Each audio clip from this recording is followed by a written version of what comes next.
প্রত্যেকটা বাবা মাকে বলবো যে আপনারা সন্তানদের যদি কখনো ব্যর্থ হয় তাদেরকে আরো বেশি করে উৎসাহ দেন। জি। তাদেরকে কখনো কষ্ট দিয়ে কথা বলবেন না, কারণ আমাদের থেকে ওদের কষ্টটা বেশি। জি।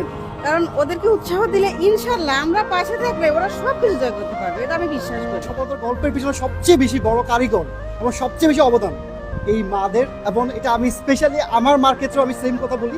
কারণ আমাদের মারা যদি যে পরিমাণ কষ্ট করে সেই জিনিসটা কিন্তু আমরা আসলে ওভাবে হয়তো বা বলতে পারি না, কারণ নিজের মার কথা হয়তো বা বলা হয় না। বাট আজকে আন্টির মুখে শুনবো। আন্টি, আপনার অনুভূতিটা বলেন আন্টি।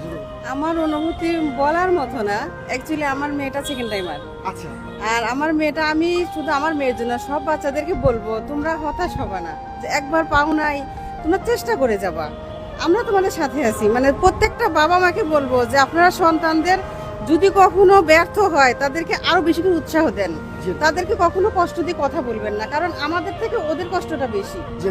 কারণ ওদেরকে উৎসাহ দিলে ইনশাল্লাহ আমরা পাশে থাকলে ওরা সবকিছু জয় করতে পারবে, এটা আমি বিশ্বাস করি।